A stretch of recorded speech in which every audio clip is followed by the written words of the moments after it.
Je serai assez bref, il est tard, mais je voudrais quand même amener quelques réponses à ce que j'ai entendu de la part de M. Chassier notamment, et puis de la part de Mme Paris aussi sur la Mauritanie.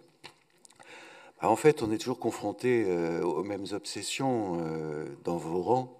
La première concerne l'immigration, bien sûr, c'est une grande classique.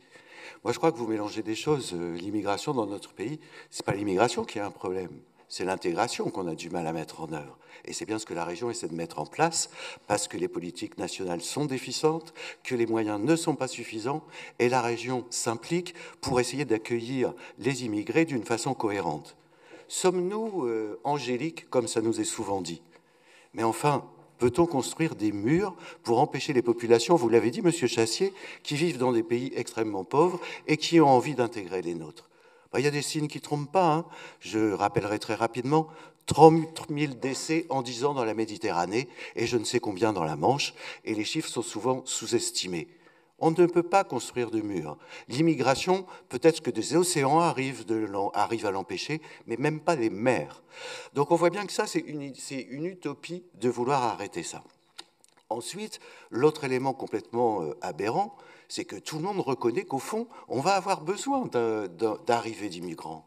La démographie est une science exacte. Tout le monde sait qu'aujourd'hui, on est confronté à des besoins extrêmement importants en termes de main-d'œuvre et qu'on n'y échappera pas, même en France. Certes, ce n'est pas la même situation qu'en Allemagne, mais on y est déjà confronté. Nous aurons besoin d'immigration, mais encore une fois, avoir de l'immigration, ça ne peut fonctionner que si on est capable d'intégrer les populations qui arrivent. Dernier élément, et ça sera davantage concernant ce que vient de dénoncer Madame Paris. Je peux entendre son discours sur les violations des droits de l'homme et des droits des femmes, j'entends tout ça. Mais enfin, au fond, ça témoigne d'une vision... Vous n'arrivez pas à vous débarrasser d'une vision néocolonialiste de la coopération. D'ailleurs, Monsieur Chassier, vous l'avez dit vous aussi, par ailleurs, quand vous avez dit on veut bien avoir des relations avec des pays européens, mais en revanche, avec des pays, que ce soit africains ou en Asie, ça n'a aucun intérêt. Mais pourquoi donc? C'est une histoire de PIB?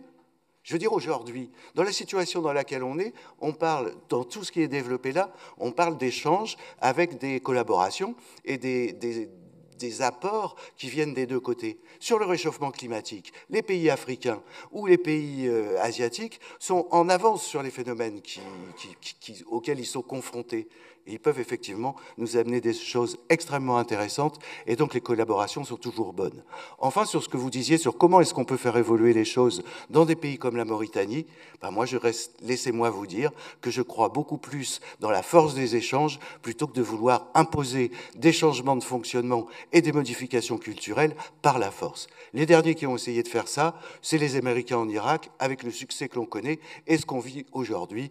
Ils ont voulu imposer la démocratie à l'ensemble de la planète avec les moyens qu'on connaît, et on voit ce que ça a donné. La démocratie, même la démocratie, ça ne s'impose pas par la force, ça s'impose par l'échange.